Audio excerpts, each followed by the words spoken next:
काय झालं? काय झालं? अहो कोणाचा फोन होता? तुम्ही बोलत का नाही? काय झालंय कर्वे?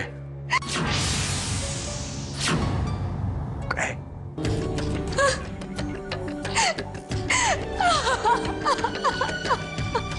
जानकी, अगं अनुजाचे वडील गेले का ऍक्सिडेंट मध्ये? अगं काय म्हणजे काय बोलतेस काय? कधी? अगं मला पण नीट माहिती नाहीये. बाबा सांगत होते की कर्वेंचा फोन आला होता अनुजाला. असं म्हणजे मी अनुजाला त्या दोघी कधीच निघाल्यात हॉस्पिटलला.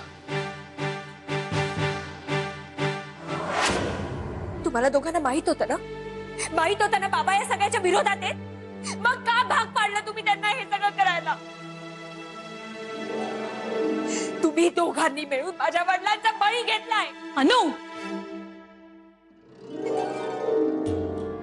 अनु वाटेल ते बोलू नकोस. घरात काय प्रसंग आहे, तू काय बोलतेस? तेच तर मी विचारते. माझे बाबा गेले तरी तुम्हाला पैशाच्या व्यवहाराच्या गोष्टी सुचतायत? तुम्हा दोघांना पैशाशिवाय दुसरं काहीच दिसत नाहीये. अनु अनु ग आम्ही तुझे शत्रू होत का ग? मला समजून घे ना. या घराची जबाबदारी तुझी आहेच ना. जर तूच माघार घेतलीस ना तर किल्लेदारांना पैसे आपण कसे देणार? परत जाशील ना त्या घरी? प्लीज, आईसाठी, आपल्या घरासाठी प्लीज अनु.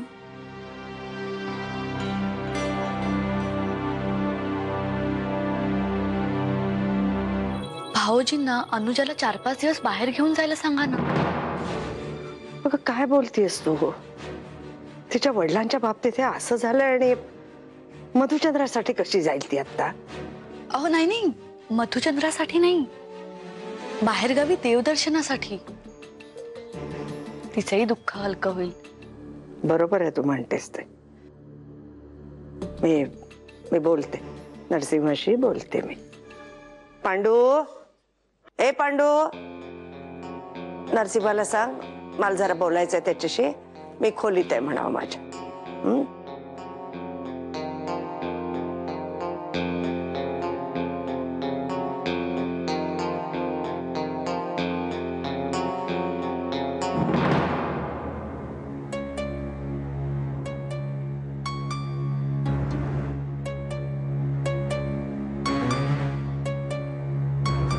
काय चाललंय तुझं? तुझं डोकं ठिकाणावर आहे ना? तुला माहिती आहे दादाचं त्या अनुजाशी लग्न हा निव्वळ नाटकाचा प्रकार आहे. तरी सुद्धा हा काय तमाशा चाललाय? अहो त्या मुलीचे वडील आत्ताच वारले. मान्य खोटं लग्न, पण तिलाही काही भाव नाही. भाऊजींनी तिला बाहेर गावी घेऊन जावं एवढंच म्हणते मी, देवदर्शनासाठी. मला जे पटलं ते मी केलं. अहिल्या, अहिल्या. कर्वे, हे 25 लाख रुपये मोजून घ्या. मोजून काय घ्यायचं फडणवीस साहेब? मिलिंदराव अचानक गेले, खूप वाईट वाटलं. आता नियतीसमोर कोणाचंच काही चालत नाही. दुर्दैवाचा खेळ म्हणायचं काय? पण म्हणजे तुला आता तुझ्या घरच्यांना सुद्धा सांभाळायचं आहे, हो की नाही? तुला रडून कसं चालेल मला सांग. रडू नकोस. उलट आईला धीरते, आधारते. तुला कसलीही मदत लागली, काहीही झालं ना तरी आम्ही सगळे आहोत. रडू नको.